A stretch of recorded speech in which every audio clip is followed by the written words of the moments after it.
Good morning, students. I welcome you all to the official YouTube channel of Spark Institute and Unacademy Jammu. And as you all know, मैं जो है आपका current affairs pertaining to Jammu and Kashmir वाला module जो है वो ले रही हूँ। कल हमने सुबह जो वीडियो रिलीज़ की थी उसमें हमने फरवरी के पार्ट फर्स्ट के जो है current affairs 43 current affairs questions जो है हमने डिस्कस करे थे। आज उसी को आगे लेकर जाते हुए हम रिमेनिंग क्वेश्चंस जो हैं जो फरवरी के इंपॉर्टेंट करंट अफेयर्स हैं उनको डिस्कस करेंगे। आई होप किसी को कल वाले लेक्चर में डाउट नहीं है। ये जो सीरीज हमने स्टार्ट की है, this is part of JKSSB foundation batch 1.0, जिसमें है हम जितने भी आपके JKSSB के एग्जाम्स हैं, चाहे वो VLW हो, चाहे वो नायब तहसीलदार हो, चाहे वो पटवारी हो, चाहे वो आपका सब इंस्पेक्टर का एग्जाम हो, चाहे वो आपका जूनियर असिस्टेंट या कोई भी JKSSB का जो एग्जाम हो, JKSSB कंडक्ट करवाने वाली है आने वाले टाइम में, उसको कवर करेंगे। मोर ओवर आपके JKAS, आपके बैंकिंग, आपके SSC के साथ भी ये कुछ करंट अफेयर्स आपको कहीं ना कहीं पे थोड़ी बहुत हेल्प करेंगे। So let us get started with today's lecture. तो आज का पहला क्वेश्चन है, which dam is built on the Marusudar river. Marusudar एक रिवर है जो कि चनाब की ट्रिब्यूटरी है, रिवर चनाब की ट्रिब्यूटरी है। तो उसके ऊपर कौन सा डैम जो है बनाया गया है? क्या वो पाकलडुल है, क्या वो किशन गंगा है, क्या वो उड़ी है, या वो सेवा ST है? पाकलडुल जो है वो मरुसदर के ऊपर बनाया गया है, तो इसका आंसर है ऑप्शन। ये 1000 मेगावाट्स का जो है आपका हाइड्रो इलेक्ट्रिक प्रोजेक्ट है, जहाँ पे 4 यूनिट्स लगाए गए हैं, each having capacity of 250 megawatts each. Right, Kishtwar district में लोकेटेड है और ये एक स्टोरेज स्कीम है। ये जो डैम है ये rock faced concrete field dam है, राइट, और स्टोरेज बेस्ड डैम है। ठीक है, तो ये जो है पाकलडुल हाइड्रो इलेक्ट्रिक प्रोजेक्ट का एक प्रोजेक्ट लेआउट दिया गया है, चनाब रिवर दिखाया है, ये साथ में मरुसदर आ गया। मरुसदर के ऊपर कहाँ पे डाइवर्जन बनाई गई, कहाँ पे डैम बिल्ड किया गया है, कंक्रीट फेस रॉकफिल डैम जो है बनाया गया है। ठीक है, तो this is your first question. I hope इसमें कोई डाउट नहीं है। Moving on to question number 2। Who is Shujaat Bukhari? Rather यहाँ पर होना चाहिए था हु वॉज शुजात बुखारी। शुजात बुखारी, जैसा कि आपको पता है, एक बहुत ही प्रोमिनेंट और एमिनेंट जर्नलिस्ट थे जम्मू एंड कश्मीर के। राइजिंग कश्मीर न्यूज़पेपर जो थे उसके फाउंडिंग एडिटर थे। राइजिंग कश्मीर, अगर आपको पता हो, एक श्रीनगर बेस्ड न्यूज़पेपर है। प्रेसिडेंट थे अदबी मरकज़ कमराज के, एक कल्चरल लिटरेचर सोसाइटी जो कश्मीर में काम कर रही थी। कश्मीर पीस कॉन्फ्रेंसेस काफ़ी सारी इन्होंने ऑर्गेनाइज करवाई थी। ये जो थी ट्रैक टू डिप्लोमेसी जो इंडिया और पाकिस्तान के बीच में चल रही थी, to improve the relations between India and Pakistan, उसमें भी बहुत इन्होंने इंपॉर्टेंट रोल प्ले किया था। 1997 और 2012 के बीच में ये हिंदू के कॉरेस्पॉन्डेंट भी थे श्रीनगर में। और ये क्यों न्यूज़ में थे? 2018 में इनको जो है शूट किया गया था इनके ऑफिस के बाहर, प्रेस एनक्लेव में श्रीनगर में। This was the fourth attempt on his life. इससे पहले 3 और अटेम्प्ट असैसिनेशन के इन पर हो चुके थे, और फोर्थ अटेम्प्ट में जो है वो सक्सेसफुल हुए असैसिन, और उन्होंने इनको जो है असैसिनेट कर दिया। So Shujaat Bukhari, an eminent journalist from Kashmir. Oont Kadal is, ऊंट कदल क्या है? क्या वो एक आर्च शेप्ड ब्रिज है, एक आर्च शेप्ड लेक है, एक आर्च शेप्ड गेटवे है, या एक ऑक्सबो लेक है? ऊंट कदल जो है एक आर्क शेप्ड ब्रिज है। 17th सेंचुरी 1670s के करीब जो है मुगल पीरियड में इसको बनाया गया था। डल लेक के बीचों बीच जो है ये लोकेटेड है। रिसेंटली गवर्नमेंट ऑफ जर्मनी ने जो है पैसे दिए हैं इस हेरिटेज साइट को रिस्टोर करने के लिए, राइट। क्योंकि डल लेक की कहीं ना कहीं कल्चरल और हिस्टोरिकल सिग्निफिकेंस में ये ऐड करता है। एंड इनफैक्ट अगर आपको पता हो, डल लेक जो है यूनेस्को की टेंटेटिव लिस्ट में भी है वर्ल्ड हेरिटेज साइट्स की। तो उसको भी मद्देनजर रखते हुए बहुत इंपॉर्टेंट बन जाता है, बहुत इंपेरेटिव बन जाता है कि हम इस ब्रिज को जो है रिस्टोर करें अपनी एक हेरिटेज के तौर पर। तो जैसा कि देखा जा सकता है इमेज में, ये कैसे आर्च शेप्ड कैमल टो ऐसे ब्रिज सा बनाया गया है। एक बार इसकी लोकेशन देख लेते हैं गूगल मैप्स पे, राइट, कहाँ पर लोकेटेड है डल लेक में।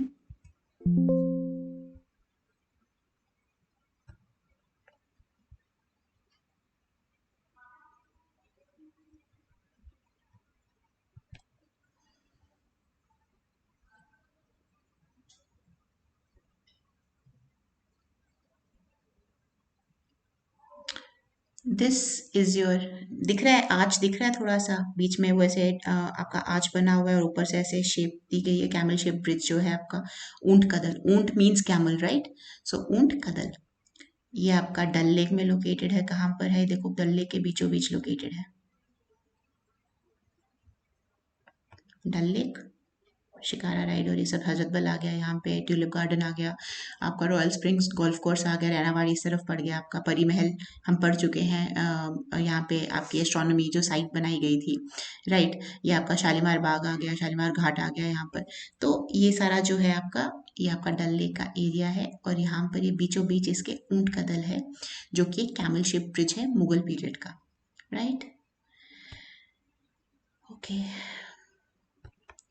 So question number 4, the bridge at Kiria Gandial reduces the distance between two places from 45 kilometers to what?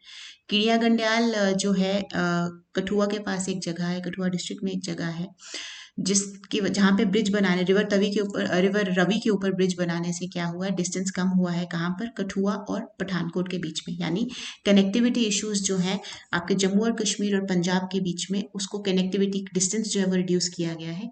तो 45 किलोमीटर जो डिस्टेंस पहले था, अब वो डिस्टेंस रह गया है सिर्फ 8.6 किलोमीटर।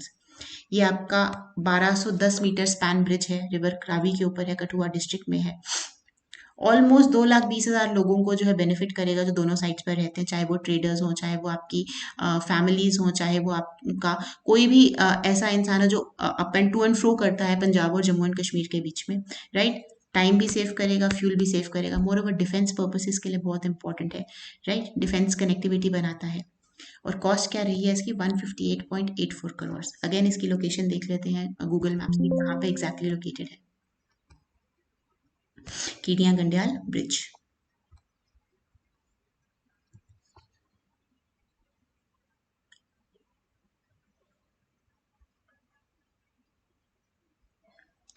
ये आपका ब्रिज है कीडिया गंडियाल का, इस तरफ आपका पंजाब पड़ेगा, ऊपर की तरफ आपका जम्मू पड़ेगा। ये आपका ब्रिज बना हुआ है, दिस इज रावी के ऊपर ये ब्रिज निकल रहा है। ये देख सकते हैं रावी का बेसिन है, this is the river Ravi, right? So this is your Keediya Gandiyal bridge जो रावी के ऊपर बनाया गया है। और ये क्या करेगा? ये डिस्टेंस को रिड्यूस करेगा जम्मू एंड कश्मीर और पंजाब के बीच में by from 45 kilometres to 8.6 kilometres. Moving on to the next question. Question number 5. What was the motive behind the Jammu and Kashmir People's Movement? Jammu and Kashmir people's movement जो आपकी पॉलिटिकल पार्टी लॉन्च की गई थी, किसने लॉन्च करी थी? शाह फैजल ने,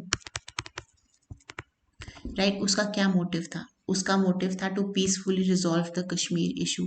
किस तरह से यूथ को और आपके यंगस्टर्स को जो है ऑन बोर्ड लाकर जो कश्मीर इशू है जिसकी रेजोल्यूशन नहीं हो पा रही है, उसको पीसफुली किस तरह से रिजॉल्व किया जाए। तो ये पॉलिटिकल आउटफिट शाह फैजल जी ने श्रीनगर में लॉन्च किया था। He resign from IS, although उनकी रेजिग्नेशन एक्सेप्ट नहीं की गई है and he is back into the service. तो वहां से ये न्यूज उठाई गई थी, ठीक है? वहां से ये क्वेश्चन उठाया गया है। तो youth oriented politics to become a voice to help bridge the gap between the state and central and India and Pakistan. तो बेसिकली कश्मीर के जितने भी इश्यूज हैं, चाहे वो JNK के विद रिस्पेक्ट टू आपके सेंटर के साथ हो, चाहे वो आपके पाकिस्तान रिलेटेड इश्यूज हो, तो उन सब इश्यूज को रिजॉल्व करने के लिए ये जो है आपकी Jammu and Kashmir people's movement launch की गई थी। Question number 6. Who headed the tribunal to review the ban imposed on Jamaat-e Islami and JKLF, जो आपकी लिबरेशन फ्रंट थी यासिन मलिक वाली? इन 2019 में इनके ऊपर जो बैन इम्पोज किया जाना था, उसके ट्रिब्यूनल को किसने हेड करा था? उसके ट्रिब्यूनल को हेड करा था रिटायर्ड जस्टिस चंद्रशेखर जी ने, जो दिल्ली हाई कोर्ट के एक जस्टिस हैं, राइट? तो वो ट्रिब्यूनल जो है कौन से एक्ट के तहत इनको बैन किया जाना था? उनको unlawful activities prevention act of 1967 के तहत बैन किया जाना था। इस एक्ट में जो है अमेंडमेंट लाई गई है रिसेंटली, UAPA में जो है अमेंडमेंट लाई गई है। और जो रिसेंट अमेंडमेंट जो सेंट्रल गवर्नमेंट लेकर आई है, वो क्या लेकर आई है? पहले UAPA में क्या होता था? सिर्फ टेररिस्ट ऑर्गेनाइजेशंस जो थी वो बैन की, सिर्फ ऑर्गेनाइजेशंस जो आपकी नेशनल सिक्योरिटी के लिए थ्रेट थी, जो आपके नेशनल इंटीग्रेशन के लिए थ्रेट थी, उनको बैन किया जाता था। बट अब जो है इंडिविजुअल्स जो हैं, सोलो इंडिविजुअल्स को भी बैन किया जा सकता है, उनको टेररिस्ट या मिलिटेंट करार दिया जा सकता है, एंड दे कैन बी उनके ऊपर बैन लगाया जा सकता है, राइट। सो रिसेंट अमेंडमेंट में जो आपकी 2020 में आई थिंक आई है, यूएपीए 2020 अमेंडमेंट जो आई है, राइट। लेकिन जो ये जो ट्रिब्यूनल था 2019 में जो बनाया गया था, रिटायर्ड जस्टिस चंद्रशेखर के अंडर बनाया गया था, right. Question number 7. Who will head the multidisciplinary terror monitoring group in Jammu and Kashmir? Jammu and Kashmir में सेंट्रल गवर्नमेंट ने एक multi disciplinary terror monitoring group जो है वो ऑर्गेनाइज किया है। तो इसको हेड कौन करेगा? इसको जो आपके एडिशनल डीजीपी हैं सीआईडी के, वो हेड करेंगे, राइट। किस लिए बनाया गया है कि एक सिनर्जाइज और कंसर्टेड एक्शन जो है वो लिया जा सके टेरर फाइनेंसिंग और टेरर बेस्ड एक्टिविटीज के अगेंस्ट जो जम्मू एंड कश्मीर में चल रही हैं, ठीक है। और इसमें कहाँ कहाँ के रिप्रेजेंटेटिव्स होंगे? इसमें Kashmir police, Jammu and Kashmir police के, इंटेलिजेंस ब्यूरो के, सीबीआई के, एनआईए के और इनकम टैक्स डिपार्टमेंट के जो है आपके ऑफिशियल्स होंगे। इनकम टैक्स डिपार्टमेंट क्यों? फाइनेंसिंग, जो टेरर फाइनेंसिंग के इश्यूज हैं वो यहीं से जो है देखे जाएंगे। मोर ओवर ये जो आपकी ऑर्गेनाइजेशन जो बनाई गई है, जो ग्रुप बनाया गया है, जो आपका एमडी टीएमजी ग्रुप है, it is suppose to be meeting once a week and suppose to be submitting जो है आपकी रेगुलर रिपोर्ट्स। अब कितना ये काम कर रहा है, कितना नहीं कर रहा, वो तो नहीं पता, but yes this has been formed under the ADGP CID, ठीक है। Okay, next question, question number 8. According to the Nilmat Puran, Kashmir Valley was originally a huge lake called dash. नीलमत पुराण में कश्मीर वैली को बोला जाता है कि वो एक बड़ी सी लेक थी, उसका क्या नाम था? उस लेक का नाम था सती सर। तो लैंड ऑफ कश्मीर जो है एक वास्ट लेक थी सती सर। मॉडर्न जियोलॉजिकल ऑब्जर्वेशंस भी इस व्यू को सपोर्ट करते हैं कि कश्मीर वैली जो थी पहले एक लेक थी, ठीक है। और इनफैक्ट कश्मीर का नाम कहाँ से डिराइव किया गया है? संस्कृत से, Kashyap Mir, which means the sea lake और the mountain of sage Kashyap. Sea lake या फिर mountain of sage Kashyap, Kashyap Mir, ठीक है, सेज कश्यप के नाम से। Next question. Who among the following started the construction of Rawalpindi Srinagar Kart Road? Rawalpindi Srinagar काट रोड थी, वो किसने बनाई थी? वो रणबीर सिंह जो आपके महाराजा थे जम्मू एंड कश्मीर के, उन्होंने बनाई थी। इनको रेनेसा मैन भी कहा जाता था। इनकी मेजर, बेसिकली ये वॉर में ज़्यादा बिलीव नहीं करते थे, रादर इन्होंने ट्रेड एंड कॉमर्स जो है बहुत ज़्यादा जो है इम्प्रूव किया, उसको प्रमोट किया, उसकी प्रोग्रेशन पे वर्क किया है जम्मू एंड कश्मीर में। इन्होंने इंटरनल रिफॉर्म्स लेकर आए, रणबीर दंड विधि, जहाँ पे आपका सिविल और क्रिमिनल लॉज को जो है कोडिफाई किया गया, codification of civil and criminal laws की गई। एक ट्रेड और इंडस्ट्री को प्रमोट करते थे। इन्होंने एक मॉडर्न कंपेटिटिव पोस्टल सिस्टम जो है, पोस्टल सर्विसेज जो है वो इंस्टॉल करी हैं, राइट। टेलीग्राफ लिंक्स जो है वो इंस्टॉल करे हैं। काफ़ी सारे आपके ओल्ड ब्रिजेस हैं, आपके नए वाले ब्रिजेस हैं, उनको बनाया है। Hospitals, medical dispensaries, educational institute, इन सब पे इन्होंने काम किया। So he was a progressive man, Maharaja Ranbir Singh, ठीक है। तो इन्होंने ही जो है वो कार्ट रोड जो रावलपिंडी और श्रीनगर को कनेक्ट करती है, उसका जो है कंस्ट्रक्शन जो है स्टार्ट किया था। Question number 10. Habba Khatoon also known as Zoon was the queen of. Habba Khatoon जैसा कि आप सबको पता है एक बहुत ही फेमस पोइट हैं हमारी कश्मीर वैली की, राइटर हैं, लिरिक्स लिखती थी, पोएम्स लिखती थी, राइट। तो इनको जून भी माना जाता था। और ये किसकी क्वीन थी? ये यूसुफ शाह चक की, याकूब नहीं, यूसुफ शाह चक की जो है क्वीन थी। In fact there is a legend which says कि she was singing and Yusuf Shah Chak वहाँ से गुजर रहे थे और उनकी आवाज़ इतनी पसंद आई कि उन्होंने मैरिज प्रपोज कर दी, राइट। तो नाइटिंगेल ऑफ कश्मीर हब्बा खातून जो है, जिनको जून भी कहा जाता है, वो यूसुफ शाह चक की क्वीन थी। Naga dynasty was founded by. Naga dynasty के फाउंडर हैं आपके दुर्लभ वर्धन।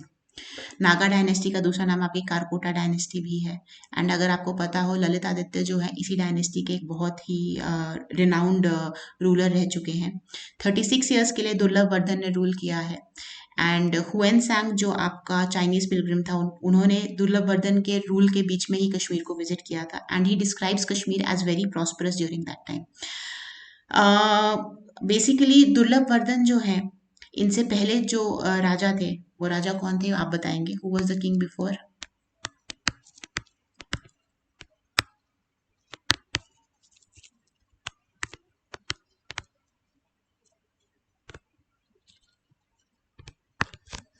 गोवन अंदा किंग थे वो आपके। और बेसिकली क्या था, उनको किसी ने कहा था कि आप अगर अपनी बेटी की शादी किसी अच्छे घर में करेंगे, अपनी बेटी की शादी करेंगे, तो आपका जो सन इन लॉ होगा वो रूल करेगा।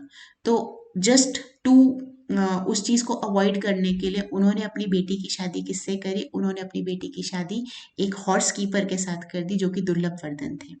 अब हुआ क्या, वो जो उनकी बेटी थी, उनकी बेटी she was a woman of virtue, और उसने इलिसिट रिलेशंस बना लिए किसी मिनिस्टर के साथ अपने फादर के कैबिनेट में।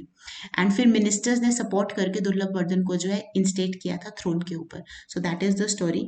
He was not a man of privileges, not born a man of privileges, but yes he founded the Naga Karkota dynasty in Kashmir. Question number 12. By which amendment position of Prime Minister was changed to Chief Minister in Jammu and Kashmir?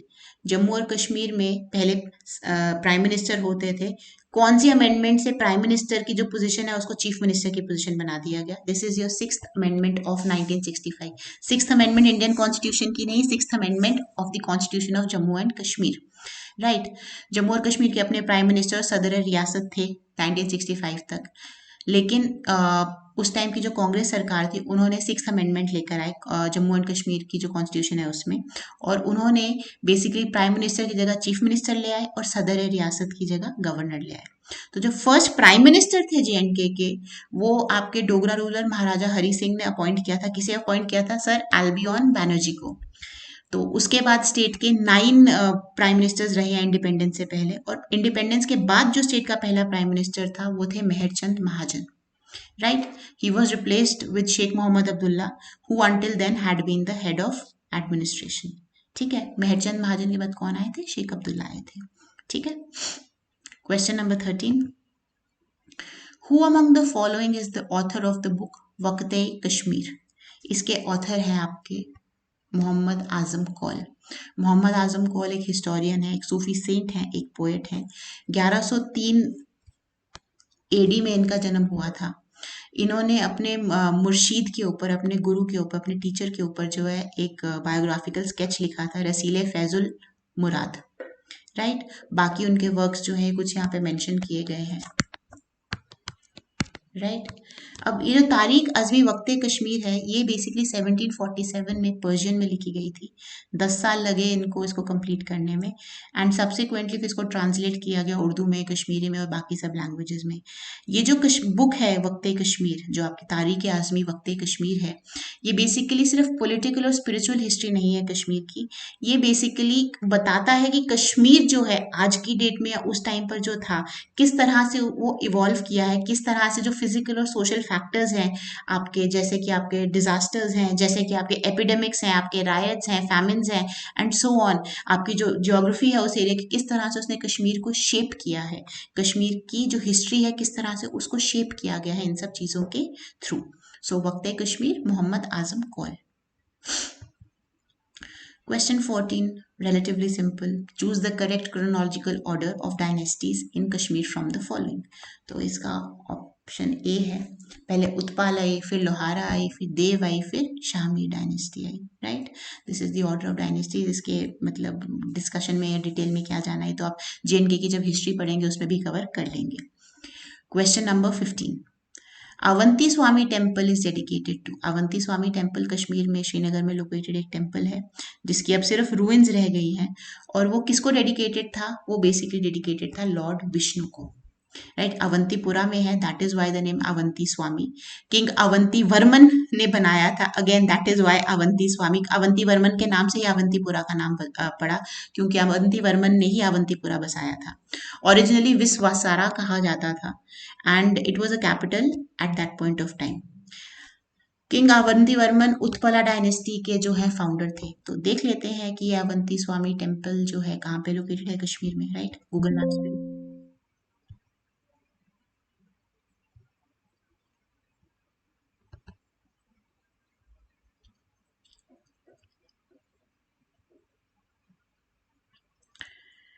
सो ये झेलम बह रहा है, ये आपका Avanti Swami temple आ गया कश्मीर में, right. आसपास आप देख सकते हैं अवंतीपुरा में जो है आपका ये सारा सेटअप है और ये अवंती स्वामी टेम्पल की रूइंस है। थोड़ा और जूम इन कर लें।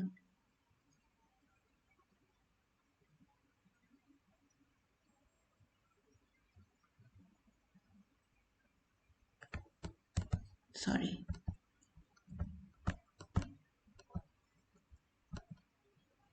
या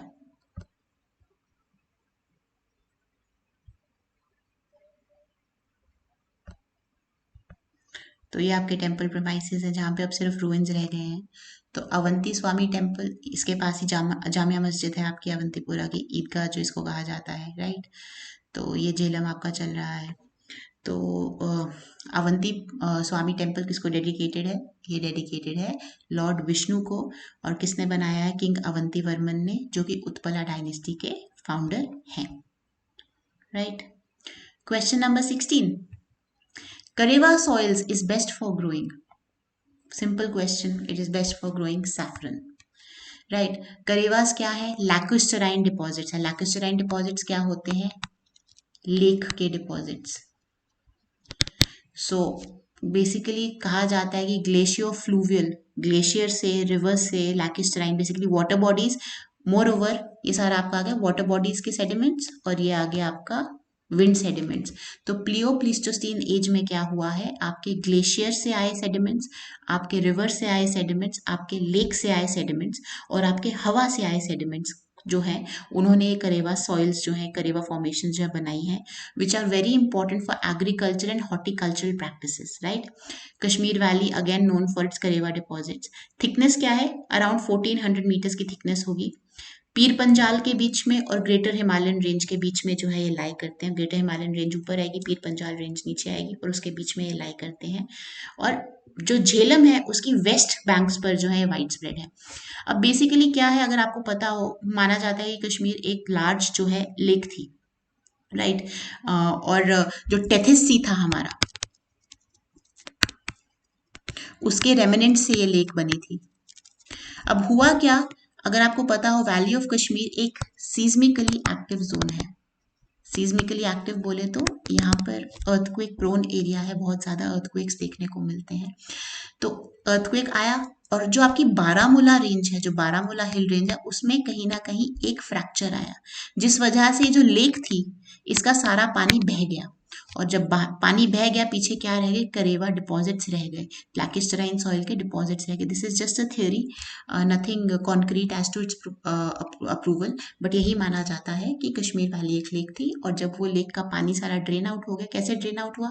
अर्थक्वेक आया, आपकी बारामूला रेंज में क्रैक आया जिस वजह से पानी सारा बह गया और पीछे क्या रह गया? करेवा डिपॉजिट्स रह गए, right. Karewa soils are best growing for saffron.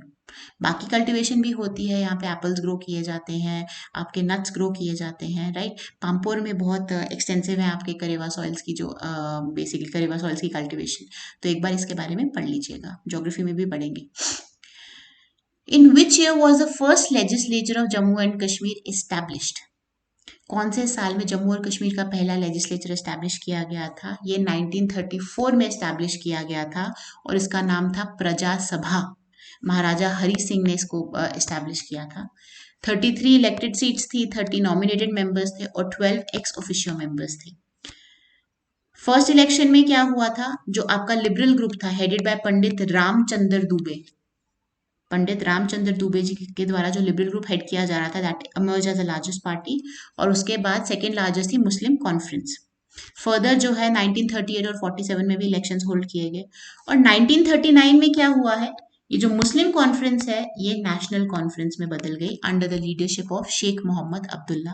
और इसकी मेंबरशिप जो थी हर रीजन के, हर प्रांत के लोगों के लिए खोल दी गई। इन्होंने क्विट कश्मीर मूवमेंट भी लॉन्च किया है 1946 में और 1947 के जो इलेक्शंस थे उसे बॉयकॉट करा है, राइट। क्विट कश्मीर मूवमेंट हम कल के लेक्चर में पढ़ चुके हैं, तो वहां से ये चीज याद रखिएगा।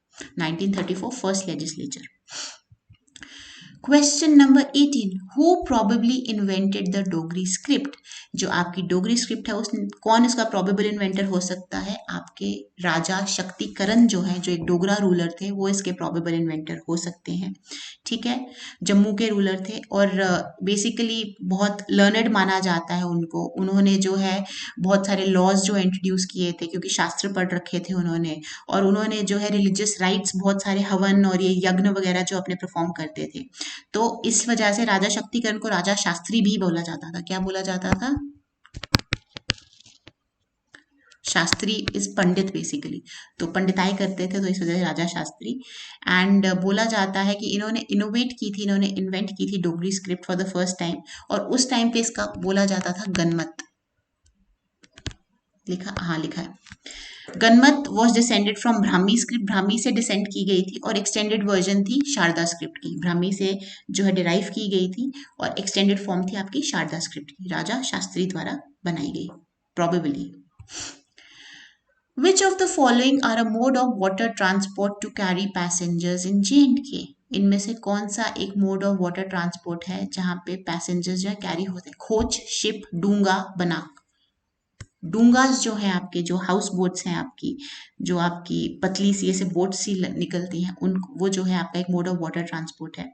इनफैक्ट हाइन्स जो है एक ट्राइब है जो बोट्स पर रहती हैं और अपने हम्बल हाउसेस डूंगास में रहती हैं। स्मॉल फ्लोटिंग हाउसेस है, एक बेडरूम होता है, लिविंग रूम होता है, किचन होता है। अब डल में अगर आप देखें तो ये डूंगा ही चल रही होती हैं, और इनको यूज़ किया जाता है वेजिटेबल्स कल्टीवेट करने के लिए, फ्लोटिंग गार्डन्स मैनेज करने के लिए। बहुत सारे जो हैं आपके प्लांट्स और फ्लावर्स और ये सब चीज़ें जो है वाटर एक्वेटिक, जो आपकी फ्लोरा है वो डल में जो है आपको देखने को मिलेगी। जैसे वाटर लिलीज हैं, सेजेस हैं, रीड्स हैं, और इन प्लांट्स की रूट्स को क्या किया जाता है, जस्ट 2 फीट अंडर वाटर जो है उसको कट कर दिया जाता है, सो दैट नीचे से तो कंप्लीटली लूज है, लेकिन ऊपर से जो है वो इकट्ठा एक झुंड में जो है, बेड ऑफ द लेक से तो कनेक्शन उनका खत्म हो गया, लेकिन ऊपर जो है वो फ्रीली फ्लोट कर रहे हैं। राइट, तो इंटरट्वाइंड स्टेम्स की वजह से। तो कश्मीर की जो मार्केट है जो आपकी डल में चलती है, जहाँ पे वेजिटेबल्स और ये सब आपके लोकली कल्टिवेटेड वेजिटेबल्स जैसे कश्मीरी हाक है, आपके टर्निप्स हैं, रेडिशेस हैं, ये सब चीज़ें जो है वहाँ पे कल्टिवेट की जाती हैं और इन्हीं डूंगास पे बेची जाती हैं। If any one is interested about reading about the heritage of these Doongas की कहाँ से इनकी हिस्ट्री है, क्या नहीं है, तो ये मैंने लिंक दिया है गाथा.com हाउस बोट कश्मीर। राइट, सारी डूंगास जो है वो हाउस बोट नहीं होती, कुछ जस्ट एक पतली सी बोट की फॉर्म में होती है बिना किसी ऊपर के कंस्ट्रक्शन के, but many people specially of the हाइंस tribe use it as a residence also. ठीक है, तो you can go to this link and refer to this link for further information. Question number 21, Wadi Ki Awaz of Jammu and Kashmir is published in, ये एक newspaper है, ये कौन सी भाषाओं में पब्लिश होता है? ये उर्दू और इंग्लिश में पब्लिश होता है, श्रीनगर में। ठीक है, वादी की आवाज।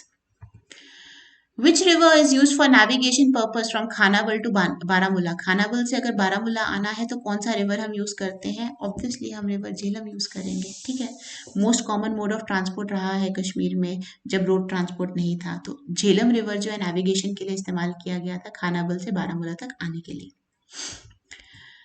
What is the other name of NH1D? National highway 1D जो है उसका दूसरा नाम क्या है? उसका नाम है आपका treaty road.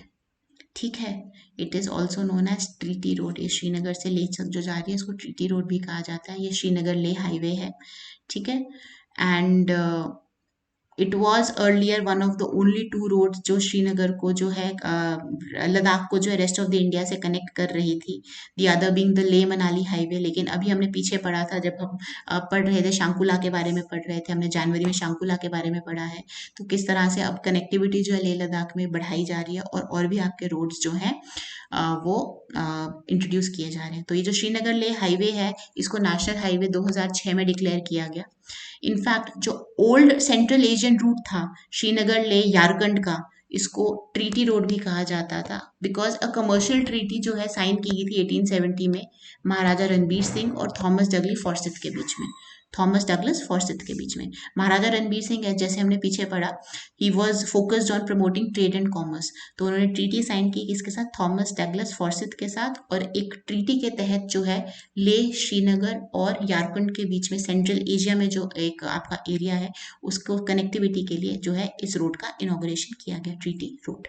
Right, question number 24, First printing press in Kashmir was started for the commercial sector in 1924 by Kashmir की जो पहली प्रिंटिंग प्रेस है कमर्शियल सेक्टर के लिए 1924 में किसने स्टार्ट करी थी? श्री मुल्क राज सराफ ने स्टार्ट करी थी, right.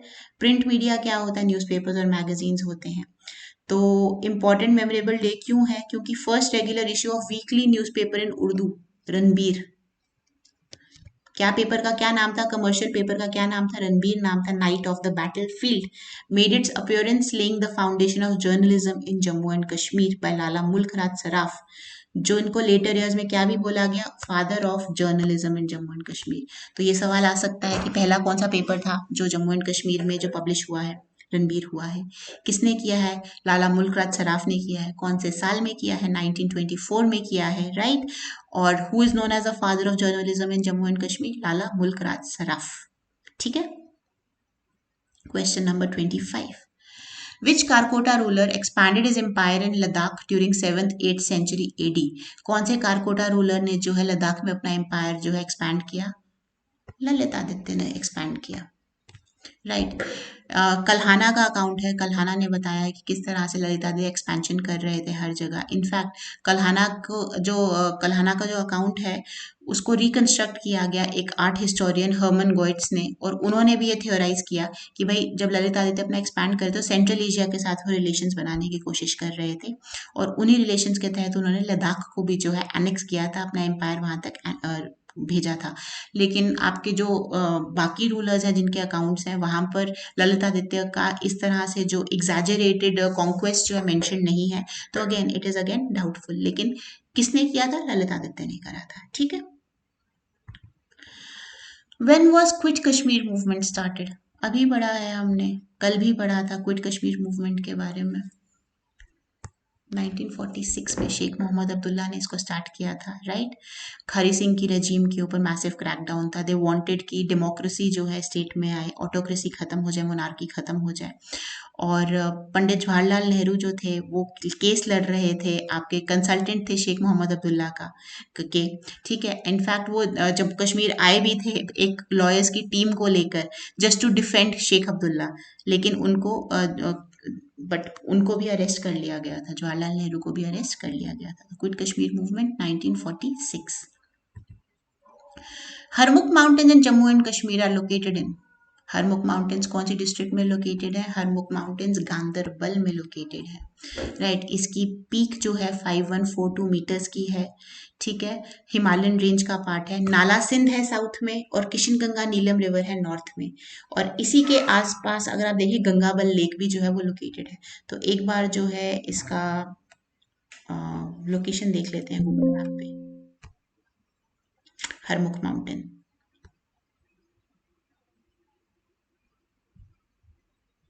Just a moment.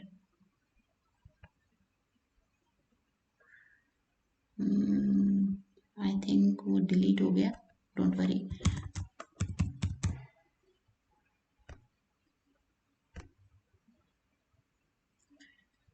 Sorry for the delay, वो एक्चुअली मुझसे आई थिंक डिलीट हो गया था। मैंने लोकेशन पिन लगाया तो था बट लगा हुआ है, then why is its not not showing है।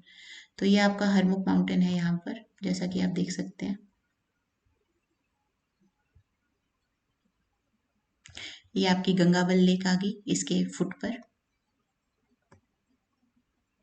राइट। इसके साउथ में यहाँ पर आपका नाला सिंध जो है वो कर रहा है, फ्लो कर रहा है और साउथ में, और नॉर्थ में अगर आप देखेंगे तो किशनगंगा और किशनगंगा नीलम रिवर जो है आपको देखने को मिलेगा।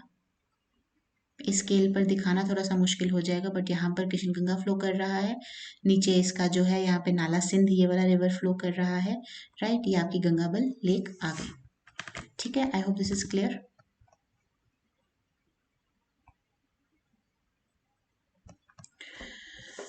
राइट। तो जो आपकी Gangabal melt waters from glaciers form Gangabal lake, तो हरमुख माउंटेन पे ग्लेशियर्स है ऑब्वियसली 5142 मीटर्स के उस पर है Gangabal lake. And Gangabal lake जो है बेसिकली फ्रेश वाटर सप्लाई देती है, सपोर्ट वाटर सप्लाई देती है, इरिगेशन देती है, नाला सिंध में पानी इसका जाता है, जिसकी वजह से जो है आपका जो है एग्रीकल्चर सस्टेन होता है काफ़ी सारे एरियाज में जहाँ जहाँ पे नाला सिंध फ्लो करता है, right.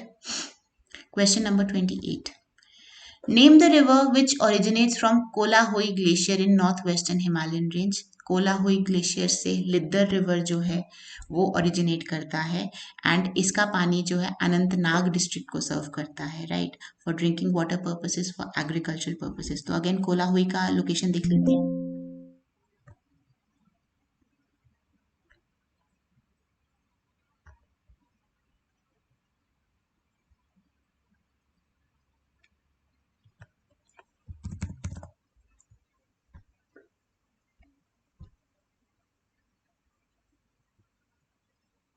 Here is your Kolahoi glacier, zooming in, right.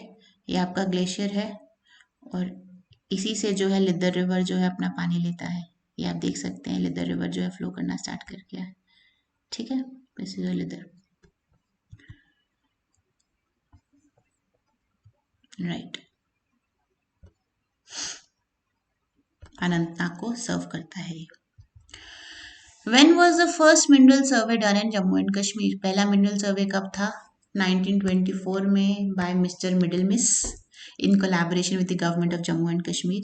लेकिन इतना इंटेंसिव नहीं था, तो 1956 में एक सिस्टमैटिक इन्वेस्टिगेशन जो है वो की गई। कॉन्सिक्वेंस क्या था उसका? मिनरल एक्सप्लॉयटेशन जो है उसको ऑर्गेनाइज किया गया और डेवलप किया गया। अब क्यों मैंने ये सवाल पूछा? लिथियम के रिजर्व्स मिले हैं, 5.9 मिलियन टन लिथियम के रिजर्व्स मिले हैं। कहाँ पर मिले हैं? रियासी डिस्ट्रिक्ट में सलाल हैमाना एरिया में, राइट। ऑल्दो 1999 में जो है देयर वाज न्यूज़ कि हाँ जीएसआई को ये मिले हैं, लेकिन और जो है उसका जो रिजर्व कितना, उसकी प्रोस्पेक्टिंग जो है वो अभी कंप्लीट हुई है इतने सालों के बाद, ठीक है। तो G3 इन्फर्ड रिसोर्सेज कितने, G3 लेवल जो है अभी कंप्लीट हुआ है 5.9 मिलियन टन्स लिथियम। और लिथियम आपको पता होगा it is the lightest solid material. Electronic batteries जो हमारा ई मिशन है, ई व्हीकल्स वाला मिशन है और ई इलेक्ट्रिसिटी वाला मिशन है, आपका सोलर जो सोलर सेल्स वगैरह बनाने वाला मिशन है, हर चीज़ में जो है लिथियम का इस्तेमाल होता है बिकॉज ई बैटरीज बनाने के काम आते हैं, राइट। बहुत रिएक्टिव होता है, पानी के साथ बहुत विगरसली जो है रिएक्ट करता है एंड अबंडेंट तो है अर्थ के उसमें, लेकिन इंडिया में इतना अबंडेंट नहीं था। तो India was basically dependent on China specially and Argentina and other countries for export of import of lithium batteries बनाने के लिए। तो वो कंट्रीज देंगी तो इंडिया अपना जो है डेवलपमेंट प्रोस्पेक्ट मीट करेगा। तो अब ये रिजर्व्स मिलने से क्या हो गया, कहीं ना कहीं हमारी डिपेंडेंसी कम हो सकती है और उस डिपेंडेंसी कम होने का आत्मनिर्भरता जो है आत्मनिर्भर भारत के लिए बहुत इंपॉर्टेंट है, lithium reserves. Question number 30, the local name of PT soil is. PT soil, पीट वाला जो सॉइल होता है, जो आपका थोड़ा सा मार्शी सॉइल होता है, उसका लोकल नेम क्या है? उसका नाम है नाम्बल, राइट। झेलम के बैंक्स पे मिलता है, वुलर के एरिया में, मनसबल के एरिया में, अंचल लेक्स के एरिया में, राइट, नाम्बल बोला जाता है। डार्क ब्राउन टू ब्लैक होता है कलर में, क्योंकि ऑर्गेनिक मैटर बहुत ज़्यादा होता है। ऑर्गेनिक मैटर को ह्यूमस भी बोला जाता है, राइट। और नॉर्मल रेनफॉल और मॉडरेट स्नोफॉल के एरिया जब हो, जिन सालों में आपकी नॉर्मल रेनफॉल होती है या मॉडरेट स्नोफॉल होती है, उन सालों में क्या होता है, इस पीटी सॉइल के ऊपर जब आप rape seed, mustard, maize, oats, pulses या फॉडर उगाते हैं तो गुड यील्ड्स देता है वो, right, peaty soil. Question number 31, what is the local name of chinar tree. Chinar के ट्री का लोकल नेम क्या है? बुएन है। साइंटिफिक नेम है Platanus orientalis, right, Platanus orientalis. इसको ओल्ड वर्ल्ड साइकामोर भी कहा जाता है, राइट। अब बहुत इंपॉर्टेंट ट्री है, हमारी कल्चर के लिए बहुत इंपॉर्टेंट है। मेजेस्टिक ट्री होता है, 50 साल लगते हैं मैच्योर होने के लिए और 150 years to completely bloom into a giant. और कश्मीरी लैंग्वेज में इसको बोइन बोला जाता है। क्यों न्यूज़ में था? एक हैंडबुक जो है, एक पब्लिकेशन जो है J&K फॉरेस्ट के थ्रू जो है लाई गई है चिनार ट्री के ऊपर, स्पेसिफिकली चिनार के बारे में सब कुछ, कल्चरल सिग्निफिकेंस, उसकी मेडिसिनल सिग्निफिकेंस, उसका मॉर्फोलॉजी, उसकी फिजियोलॉजी, सब कुछ जो है वहाँ पे डिस्क्राइब किया गया है। तो इस वजह से ये न्यूज़ में था। तो लोकल नेम क्या है? पुएन।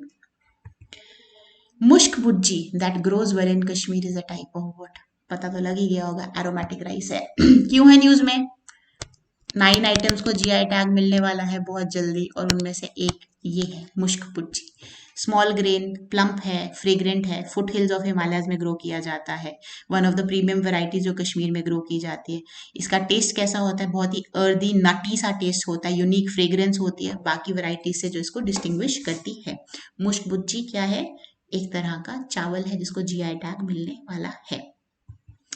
Question number 33, Which of the following canals does not draw its water from river Lidder? Lidder के बारे में अभी पढ़ा, कोलाहोई ग्लेशियर से जो है ओरिजिनेट करता है। तो कौन सी कनाल है? मार्तंड है, दादीकुल है, माहिंद है या परिमपुर है? परिमपुर कनाल जो है बेसिकली वो दूध गंगा से अपना पानी लेती है, राइट? दूध गंगा से अपना पानी लेती है, तो वो लिद्दर रिवर से अपना पानी नहीं लेती। बाकी तीन जो है मार्तंड, दादीकुल और माहिंद। मार्तंड कनाल जो है ओल्डेस्ट कनाल है कश्मीर की, 50 किलोमीटर लंबी कनाल है। ऑलमोस्ट 9.5 थाउजेंड एकड़ जो लैंड है मटन का, डिचनपुरा का, खावापुरा का, अनंतनाग का, उसको ये इरिगेट करती है। और गणेशपुरा में जो है ये लिद्दर से अलग होती है और पानी लेकर इन जगहों की तरफ जाती है।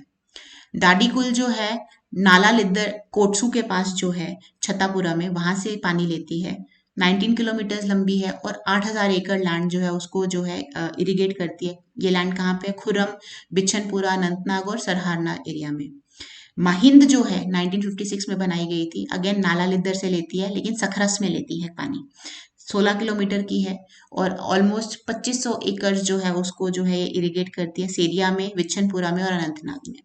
तो अगेन ये मार्तंड, दादीकुल, माहिंद जो है ये तीन कैनाल्स हैं जो रिवर लिद्दर से अपना पानी लेती हैं। पारिमपुरा जो है आपकी दूध गंगा से लेती है पानी, कहाँ पर? पारिमपुर में, ठीक है। 8 किलोमीटर लॉन्ग की ये कनाल है।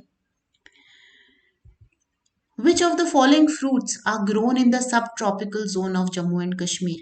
अगर आपने मैप देखा हो जम्मू एंड कश्मीर का, अगर आपने इंडिया का मैप देखा है, तो इंडिया के मैप में ट्रॉपिक ऑफ कैंसर जो है गुजरात, मध्य प्रदेश, इन सारे एरियाज में से पास कर रहा है tropic of cancer. Tropic of cancer के ऊपर वाला जो रीजन है उसको सब ट्रॉपिक्स कहा जाता है। एंड अगर क्लाइमेटोलॉजी की बात करें, अगर आपने ज्योग्राफी ऑफ जे.एंड.के पढ़ी है, तो उसमें बहुत स्पेसिफिकली मेंशन्ड है कि parts of Jammu and Kashmir जो है वहाँ पे सब ट्रॉपिकल क्लाइमेट आपको देखने को मिलेगा एंड पार्ट्स में आपको टेम्परेट क्लाइमेट देखने को मिलेगा, राइट। सब ट्रॉपिकल क्लाइमेट की क्या आपकी खासियत होती है? गर्मियाँ जो हैं वो हॉट होती हैं, हॉट समर्स होती हैं और relatively dry but pronounced winters होती हैं। ड्राई विंटर्स होती है, ज़्यादा बारिश नहीं होती, थोड़ी बहुत बारिश होती है, वो लोडी के आसपास जो आपकी वेस्टर्न डिस्टर्बेंसेस आकर बारिश देती हैं वो थोड़ी बहुत होती हैं, लेकिन ज़्यादा प्रोनाउंस्ड, ज़्यादा जो है प्रेसिपिटेशन वाली विंटर्स नहीं होती हैं सब ट्रॉपिकल जोन्स में। टेम्परेट की बात नहीं कर रही हूँ। तो इन एरियाज में मैंगो, सिट्रस क्रॉप्स जैसे ऑरेंज है, मैंडरिन है, किन्नू, लाइम, लेमन, गुआवा, लीची, बेर, पपाया और बाकी सारे फ्रूट्स जो हैं जामुन वगैरह ग्रो करते हैं, राइट। कुछ टेम्परेट फ्रूट्स भी हैं जैसे पीच है, प्लम है, पेयर है, स्ट्रॉबेरी है, जो आपके कश्मीर वैली में ग्रो करते हैं। उसको भी स्क्वाश ने कोशिश करी है कि इसको जो है जम्मू और आपके सब ट्रॉपिकल एरियाज में उगाया जाए। तो यहाँ पे अगर देखा जाए सब ट्रॉपिकल फ्रूट्स कौन कौन से, एप्पल और पेयर जो है टेम्परेट फ्रूट्स हैं। Mango, guava, grapes, prunes, cherry, almond. तो इसका आंसर है मैंगो और गुआवा, जो आपके सब ट्रॉपिकल फ्रूट्स हैं। इनको गर्म क्लाइमेट चाहिए होता है ग्रो करने के लिए, राइट। तो सब ट्रॉपिकल जोन में कौन कौन से आपके आते हैं? जम्मू डिस्ट्रिक्ट का पार्ट आता है, कठुआ डिस्ट्रिक्ट का पार्ट आता है, राजौरी का पार्ट आता है, उधमपुर और डिस्ट्रिक्ट का पार्ट आता है, और रियासी और डोडा के जो लोअर एरियाज हैं उसका पार्ट आता है, राइट। तो मैंगो एंड गुआवा आपके सब ट्रॉपिकल फ्रूट्स हैं। एप्पल और पेयर अगर आपको पता हो, एप्पल और पेयर दोनों जो है आपके कश्मीर वैली में बहुत अच्छे ग्रो करते हैं, टेम्परेट फ्रूट्स हुए। ग्रेप्स और प्रून्स क्या होते हैं? What are prunes? Prunes are basically dried plums. Dried plums को प्रून्स बोला जाता है। तो प्लम्स अगेन टेम्परेट रीजन में ग्रो करते हैं। ग्रेप्स जो है मेडिटेरेनियन रीजन में ज़्यादा अच्छी तरह से ग्रो करते हैं। Cherry again temperate reason, almond again temperate reason, right. तो इनमें से सिर्फ मैंगो और गुआवा, आम और अमरूद ही ऐसे दो फल हैं जो सब ट्रॉपिकल जोन में बहुत अच्छी तरह से ग्रो करते हैं। Which among the following districts have agri export zone for walnuts? Walnuts के लिए जो agri export zone बनाया गया है इनमें से कौन सी डिस्ट्रिक्ट्स में है? पुंछ और राजौरी में है। अब ये एग्री एक्सपोर्ट जोन क्या है? बेसिकली एक स्कीम थी जो 2001 की आपकी जो एक्सपोर्ट इंपोर्ट पॉलिसी थी 1997 2001 की, उसके तहत इसको लाया गया था। और उन्होंने कहा था कि हम एक पर्टिकुलर प्रोडक्ट को जो है एक कंटिन्यूस एरिया में, एक कंटिन्यूस एरिया में जो लोकेटेड होगा उसको डेवलपमेंट के लिए और उसको सोर्स करने के लिए उसकी प्रोसेसिंग, पैकेजिंग और फाइनल एक्सपोर्ट करने के लिए उसको प्रमोट करेंगे, राइट। तो बेसिकली क्या था कि जो आपकी एग्जिस्टिंग सेंट्रल गवर्नमेंट की स्कीम्स हैं उसको वो इंटीग्रेट करना चाह रहे थे आपकी स्टेट गवर्नमेंट की स्कीम्स के साथ, सो दैट एक कंटिन्यूअस सप्लाई चेन जो है बनाया जाए, पार्टनरशिप जो है फॉस्टर की जा सके, राइट। और फार्मर्स का वेलफेयर जो है, टारगेट प्रोडक्ट्स जो है उसको भी बेसिकली इकोनॉमिक एक्टिविटी को बूस्ट करने के लिए, एग्रीकल्चरल सेक्टर को इंडस्ट्रियल सेक्टर से रिलेट करने के लिए, एंड मोर ओवर उस इंडस्ट्री से आपने क्या करना है, इंपोर्ट एक्सपोर्ट यानी सर्विसेज सेक्टर में जाना था। अब हुआ यूं कि 2004 में डिपार्टमेंट ऑफ कॉमर्स ने एक इंटरनल पीयर रिव्यू करा एंड उन्होंने कहा कि भाई ये जो हमने एग्री एक्सपोर्ट जोन्स बनाए थे ना, ये अपना ऑब्जेक्टिव अचीव नहीं कर पाए, तो अब से हम कोई नए एईजेड्स नहीं बनाएंगे जब तक एक बहुत ही हमारे पास वाजिब रीजन क्यों ना हो इस चीज़ के लिए। तो 2004 के बाद जो है कोई एग्रीकल्चर एक्सपोर्ट जोन नहीं बनाए गए। In fact most of the agriculture export zone जो है उन्होंने अपना जो इंटेंडेड स्पैन है 5 सालों का वो कंप्लीट कर लिया, उसको डिसकंटिन्यू कर दिया गया है। उस टाइम पर 2004-5 तक 60 एग्री एक्सपोर्ट जोन्स जो है नोटिफाई किए गए थे सरकार के द्वारा। जम्मू एंड कश्मीर में एप्पल और वॉलनट्स के लिए ईईजेड जो है डेवलप किया गया था। एप्पल के लिए श्रीनगर, बारामूला, अनंतनाग, कुपवाड़ा, बडगाम और पुलवामा थे जो आपकी डिस्ट्रिक्ट्स थी, और वॉलनट्स के लिए बारामूला, अनंतनाग, पुलवामा, बडगाम, कुपवाड़ा, श्रीनगर, जम्मू रीजन, डोडा, पुंछ, उधमपुर, रजौरी और कठुआ। तो अगर आप ऑप्शंस देखें यहाँ पर मेरे पास कठुआ, पुंछ ये सब भी है यहाँ पर मेंशन्ड, लेकिन उन्होंने क्या बोला है, एग्री एक्सपोर्ट जोन्स वॉलनट्स का कहाँ पे था, पुंछ और रजौरी में ही इसको सेटअप किया गया था, ठीक है, कंटिग्यूअस डिस्ट्रिक्ट्स में। What was the power of the rake which was successfully tried in Kashmir along the Banihal Baramulla section? आपको अगर पता हो बनिहाल बारामूला सेक्शन में जो है आपका जो रेलवे ट्रैक है उसकी लेइंग जो है वो की जा रही है, तो वहाँ पे जो रेक लगाया गया था उसकी पावर थी 1600 हॉर्स पावर्स। 16 ये पहला 1600 हॉर्स पावर्स का रेक है जो लगाया गया है कश्मीर में, 135 kilometre long Banihal Baramulla section में, राइट। इसके बहुत सारे फीचर्स हैं, जैसे इम्प्रूव फीचर्स हैं, जैसे राइड में कंफर्ट देखने को मिलेगा, इंटरनल फर्निशिंग इम्प्रूव होगी, atmospheric control specially for harsh winter conditions जो है वैली में उसके साथ वो इम्प्रूव किए जा सकते हैं। तो 1500 हॉर्स पावर का रेक लगाया गया है, राइट। ये कुछ कश्मीर में जो रेलवेज का है उसका हिस्टोरिकल एक अकाउंट दिया है कि 2013 में पहली ट्रेन सर्विस जो है आपके प्राइम मिनिस्टर मनमोहन सिंह ने इनॉग्रेट करी थी, वो कौन सी थी, उधमपुर श्रीनगर बारामूला रेलवे, राइट। और वैली को रेस्ट ऑफ इंडिया से कनेक्ट करने की बात की जा रही थी। किसकी जुरिस्डिक्शन के अंडर आता है, Firozpur railway division of Indian railways northern zone के अंडर आता है। और वो जो 359 मीटर लॉन्ग आपका चेनाब ब्रिज था which will be basically the tallest railway bridge in the world, वो भी जो है इसी प्रोजेक्ट के तहत जो है कंस्ट्रक्ट किया जा रहा था। तो एक बार चेनाब ब्रिज की जो है लोकेशन देख लेते हैं गूगल अर्थ पे ऑफ कोर्स।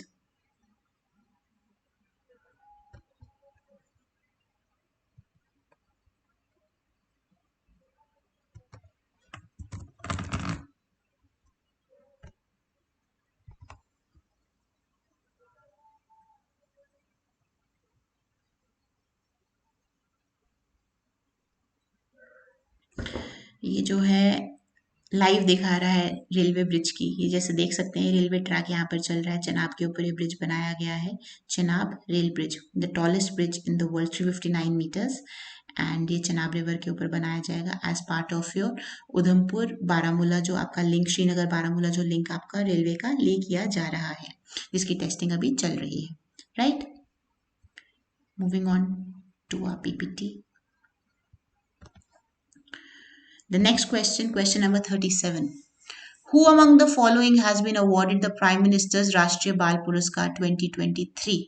इनमें से किसको जो है राष्ट्रीय बाल पुरस्कार दिया गया है 2023 का? हानिया निसार को दिया गया है, सॉरी, पिक्चर आप देख सकते हैं, राइट। 11 बच्चों को दिया गया है ऑल अक्रॉस द कंट्री, और exceptional achievement in the field of what, art and culture, bravery, innovation, social service, sports. तो जो हानिया निसार है इनको स्पोर्ट्स के फील्ड में मिला है। ये बेसिकली स्के मार्शल आर्ट्स जो है वो खेलती हैं, और बहुत सारे नेशनल और इंटरनेशनल कॉम्पिटिशन्स में जो है इंडिया को रिप्रेजेंट भी कर चुकी हैं, स्टेट को रिप्रेजेंट कर चुकी हैं, राइट। और बेसिकली अनंतनाग डिस्ट्रिक्ट की ये हैं। अब ध्यान देने वाली बात ये है कि ये जो राष्ट्रीय पुरस्कार है ये आपकी प्रेसिडेंट देती है। द्रौपदी मुर्मू जी ने अवार्ड दिया था, and was only after receiving the award that she finally got to meet prime minister Modi. तो अवार्ड दिया किसने था एक्चुअली? वो प्रेसिडेंट द्रौपदी मुर्मू ने दिया था, लेकिन नाम क्या है? प्राइम मिनिस्टर राष्ट्रीय बाल पुरस्कार।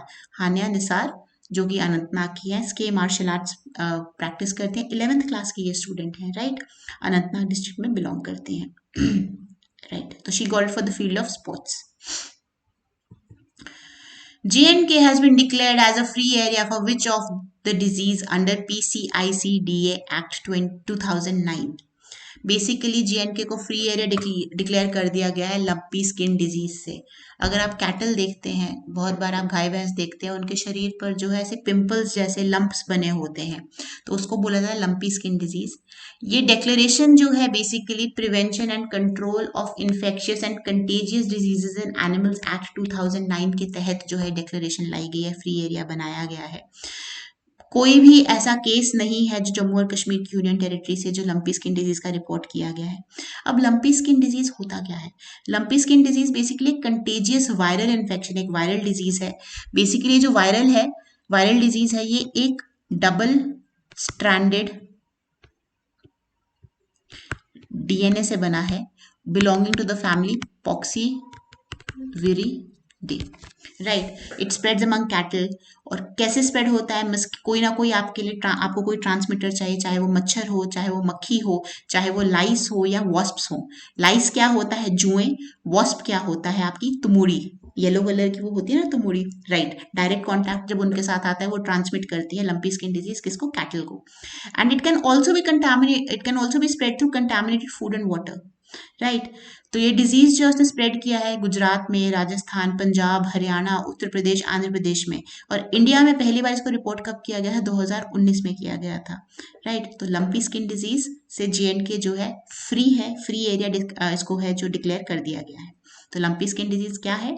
Double stranded DNA viral disease है, पॉक्सीविरिडे फैमिली का, कैटल में स्प्रेड होता है, किसी ट्रांसमीटर के थ्रू भी हो सकता है, खाने और पानी के थ्रू भी हो सकता है। और पहला केस इंडिया में कब था? 2019 में था, ठीक है। Moving on to question number 40. The Jammu and Kashmir government has launched UT level food processing program for development of clusters for specific products of J&K. UT level food processing program. Food processing industry जैसा कि आपको पता है हमारी एक sunrise industry है। Forward linkages और backward linkages बनाने की बात हो रही है। सेंटर ने आपका मत्स्य संपदा योजना, फूड प्रोसेसिंग इंडस्ट्रीज योजना, ये सब लॉन्च किया है, जहाँ पे हम वेस्टेज रिड्यूस करने की बात करते हैं और फार्मर्स की इनकम रेम्यूनरेटिव बनाने की बात करते हैं, एम्प्लॉयमेंट जनरेशन की बात करते हैं कि किस तरह से हब एंड स्पोक मॉडल पर जो है हम अपनी फूड प्रोसेसिंग को डेवलप करेंगे। तो उसी लाइन्स पे जम्मू और कश्मीर गवर्नमेंट ने भी एक UT level food processing program जो है for development of clusters, single area नहीं, क्लस्टर, आपका 2-4 विलेजेस को मिलाकर, 10 विलेजेस को मिलाकर स्पेसिफिक प्रोडक्ट्स को उसकी डेवलपमेंट के लिए लॉन्च किया है फूड प्रोसेसिंग सेक्टर और transform the lives of farmers को रेवोल्यूशनाइज करने के लिए। तो आउटले क्या है इस प्रोग्राम का? इस प्रोग्राम का आउटले है 879 करोड़। 7,000 से ज्यादा डायरेक्ट जॉब्स जो है ये बनाएगा, 34 एंटरप्राइजेस जो है इस्टेब्लिश करेगा, और रेवेन्यू जनरेशन जो एक्सपेक्टेशन है वो ये है कि भाई हर साल ऑलमोस्ट 1436 करोड़ रुपए ये जनरेट करेगा। फार्मर्स की इनकम भी मैक्सिमाइज होगी, एम्प्लॉयमेंट जनरेट होगी, तो कहीं ना कहीं लोगों का क्वालिटी ऑफ लाइफ भी इम्प्रूव होगी। Post harvest losses, food production में जो लॉसेस हमारे हो रहे हैं उसकी भी रिडक्शन होगी। तो बेसिकली 17 डिस्ट्रिक्ट हैं J&K में, और वहाँ पर ये प्रोसेसिंग और मार्केटिंग इंफ्रास्ट्रक्चर लेकर आना चाहते हैं, जिस वजह से ग्रोथ और डेवलपमेंट हो सकती है सबकी, सबका साथ सबका विकास हो सकता है, राइट। तो कौन कौन सी आपके 17 डिस्ट्रिक्ट्स हैं, क्लस्टर्स हैं? पुलवामा और जम्मू से मिल्क लिया जाएगा। वॉलनट जो है वो कुपवाड़ा और किश्तवाड़ में फोकस किया जाएगा। आरसपुरा, सांबा, कठुआ के बासमती ऑफ कोर्स। वेजिटेबल्स जो है और मशरूम्स जो है, मशरूम्स हम बहुत बार जनवरी में भी पढ़ा, फरवरी में भी जो है इसको कवर किया है थोड़ा बहुत मशरूम्स के बारे में, डोडा, बडगाम, उधमपुर और सांबा में। मीट और पोल्ट्री कहाँ से? श्रीनगर और कठुआ से। ट्राउट जो आपकी फिश है, फिश है एक तरह की, अनंतनाग और गांदरबल से, और चेरी जो है गांदरबल और बारामूला की। तो कहीं ना कहीं ये सारी आइटम्स जो हैं फूड प्रोसेसिंग की, कहीं milk, walnut, basmati, vegetables, mushrooms, meat and poultry, trout और चेरी, इन सबको प्रमोट किया जाएगा, इनके क्लस्टर्स बनाए जाएंगे, फूड प्रोसेसिंग इंडस्ट्री को यहाँ पे प्रमोट किया जाएगा 34 इंडस्ट्रीज को एस्टैब्लिश कराकर, राइट। 879 करोड़ का जो है आपका आउटले है, 7,000 से ज्यादा डायरेक्ट जॉब्स, ठीक है। Question number 41, which among the following districts hosted Mund Daji festival to showcase its potential for winter tourism and winter sports? कौन सी डिस्ट्रिक्ट में यह फेस्टिवल जो है होल्ड किया गया था? ये बेसिकली बारामूला डिस्ट्रिक्ट में होल्ड किया गया था, रफियाबाद एरिया में, राइट। नेचुरल ब्यूटी दिखाना चाहता है उस रीजन की, उसको टूरिज्म मैप पे डालना चाहता है। बारामूला डिस्ट्रिक्ट हेडक्वार्टर से वो 35 किलोमीटर की दूरी पे है मुंडाजी जो है, एंड सी लेवल से अगर बात की जाए, located 8,000 kilometre from sea level, sorry kilometres नहीं होगा ये, मीटर्स होगा, right. Huge lush green pastures हैं आपका, यहाँ पे एक हमल स्ट्रीम है जो फ्लो करती है, क्रिस्टल क्लियर वाटर है, काजीनाग से ये स्ट्रीम जो है आती है यहाँ, इस वजह से ये एरिया सीनिक और ब्यूटीफुल जो है देखने को मिलता है। एक बार देख लेते हैं मुंडाजी कहाँ पर है।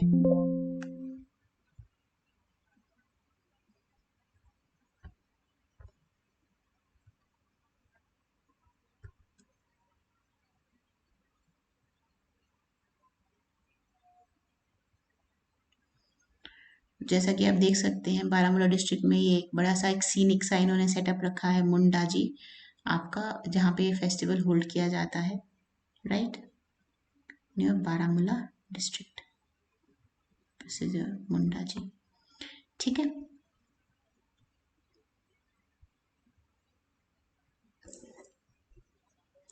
Right, moving on to question number 42, who collaborated for organizing JNK's first international education fair? JNK की पहली इंटरनेशनल एजुकेशन फेयर किसके कोलैबोरेशन से जो है पॉसिबल हुई? वो पॉसिबल हुई है स्क्वाश कश्मीर और आईसीसीआर। आईसीसीआर क्या है? Indian council for cultural relations, right. तो उनकी कोलैबोरेशन से पॉसिबल हुई, राइट। अब ये क्या कर रहे हैं? Cultural and educational relation of the country across the world, ये प्रमोट करते हैं। सुषमा स्वराज भवन में हुई है न्यू दिल्ली में, और इसको फंड किसने किया है, सपोर्ट किसने किया है, फाइनेंशियल सपोर्ट कहाँ से आया है? वर्ल्ड बैंक जो है और आईसीएआर जो है वो फंड कर रहे हैं एक basically national agriculture higher education project.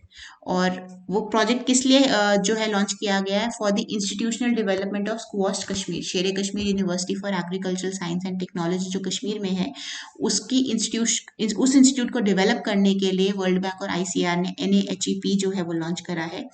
तो वहाँ से ये फाइनेंशियल जो है इसकी जो रीइंबर्समेंट है वो आई है, फाइनेंशियल आउटले वहाँ से लिया गया है। तो स्क्वाश कश्मीर एंड आईसीसीआर जो है आपके Indian council for cultural relations, उन्होंने ऑर्गेनाइज की जेएनके की पहली इंटरनेशनल एजुकेशन फेयर, कहाँ पर? सुषमा स्वराज भवन न्यू दिल्ली में, ठीक है। Who conceived the Tavi Festival of Art and Ideas? Doctor Karan Singh, doctor Jitendra Singh, Ajat Shatru, doctor Jyotsnath Singh. जो Tawi festival of art and ideas है वो डॉक्टर ज्योत्सनाथ सिंह ने जो है क्यूरेट भी किया था, आइडिएट भी किया था और कंसीव भी किया था, राइट। तो डॉक्टर ज्योत्सनाथ सिंह, इनको प्यार से प्रिंसेस ज्योति भी राजकुमारी ज्योति भी बोला जाता है, डॉक्टर करण सिंह की बेटी हैं। और अमर महल म्यूजियम कॉम्प्लेक्स में जो है ये 3 दिन का आपका फेस्टिवल जो है होस्ट किया गया था, ठीक है। एंड बेसिकली ऑर्गेनाइज किसने किया? In collaboration with Jammu university, Natrang theatre, FICCI Jammu. और ये फेस्टिवल की एम क्या थी? ऑनर करना और प्रमोट करना जो जम्मू के रिच ट्रेडिशंस हैं उनको। तो जैसा कि आप देख सकते हैं यहाँ पे डॉक्टर ज्योत्सना सिंह है और ये डॉक्टर करण सिंह है। सो दे आर बेसिकली, एक कोई बुक लॉन्च इनका चल रहा है जहाँ पे दिखा रहे हैं। तो अमर महल म्यूजियम देख लेते हैं कहाँ पर लाई करता है, राइट, जम्मू में है, सबको पता है, हरी पैलेस के पास है, साथ में लोकेटेड है, जहाँ पे म्यूजियम और लाइब्रेरी है अमर महल में।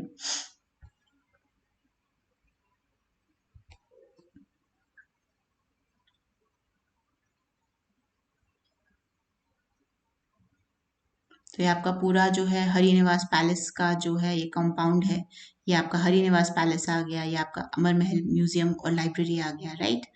Hari Niwas palace has been converted into a hotel, जहाँ पे आपका बैंक्वेट भी है और होटल भी है ओवरलुकिंग द तवी। तो ये आपका करण नगर और पंचतीर्थी वाले एरिया में जो है ये पूरा लाई कर रहा है, राइट। ये पूरा आपका वही जो है उन्हीं के प्रेमाइसेस हैं। Right, moving on to the next question, question number 44। Where was Askini Bhadrakashi Utsav organized? Askini Bhadrakashi उत्सव कहाँ रखा गया था? ये जय वैली में हुआ था। जय वैली कहाँ पर है? भद्रवा में है। राइट, अस्किनी भद्रकाशी उत्सव किसने ऑर्गेनाइज कराया था? Tourism department in collaboration with Bhadrawah district authority, जो डिस्ट्रिक्ट एडमिनिस्ट्रेशन है वो Bhadrawah development authority, district administration of Bhadrawah and Indian army 4RR। Right, 4 Rajput rifles जो है, जो वहाँ पे आपकी बेसिकली स्टेशन है अंडर आज़ादी का अमृत महोत्सव। आज़ादी 75 ईयर्स ऑफ इंडियन इंडिपेंडेंस इस साल कंप्लीट हो जाएंगे, तो उस चीज़ को सेलिब्रेट करने के लिए जो है Indian army also participated and tourist को जो है बेसिकली इंट्रोड्यूस कराया गया भद्रवाही और डोडा के जो भद्रवाह और डोडा के जो क्राफ्ट्स हैं, आर्ट्स हैं, उनकी क्यूजीन्स हैं, उनको एंगेज किया गया। राइट, बहुत सारी परफॉर्मेंसेज में एंगेज किया गया, कल्चरल परफॉर्मेंसेज में एंगेज किया गया। सो अस्किनी भद्रकाशी उत्सव कहाँ हुआ था? जय वैली में हुआ था। जय वैली की भी लोकेशन जो है देख लेते हैं मैप पर।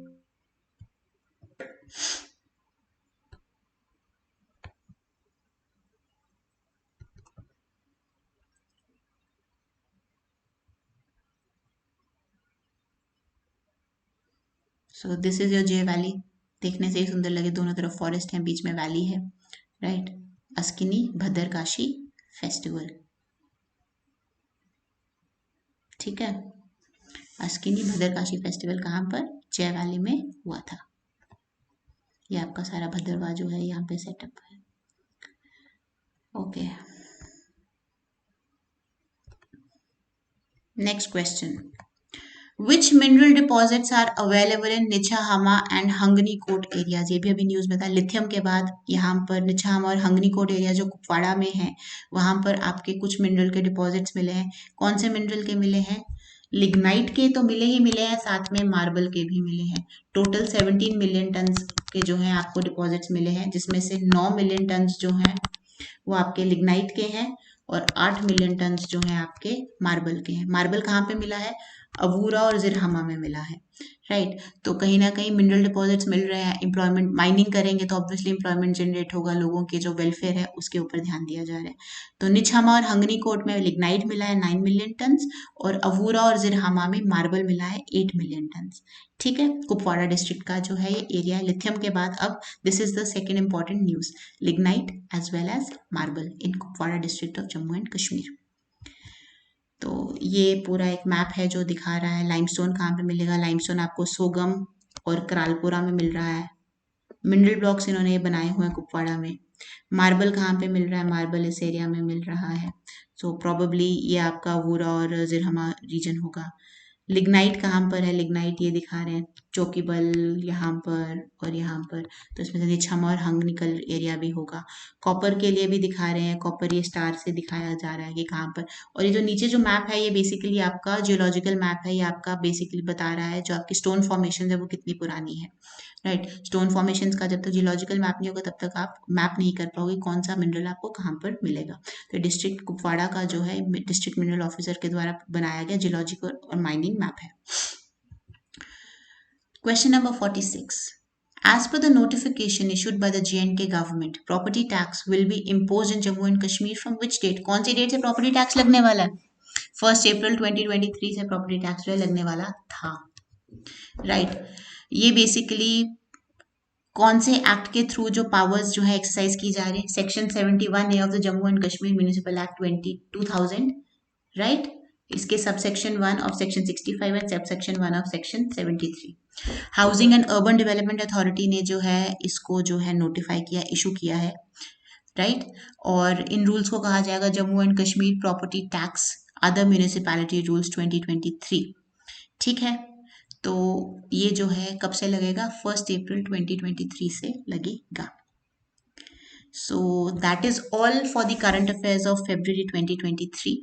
हम जनवरी कवर कर चुके हैं, हमने अभी आज फरवरी कवर करा है। किसी को कोई भी डाउट होता है please feel free to leave your comments in the comment section below, I will revert to them definitely अगर कोई डाउट आता है। डू स्प्रेड द वर्ड, अपने फ्रेंड्स को बताइए, अपने फैमिली को बताइए।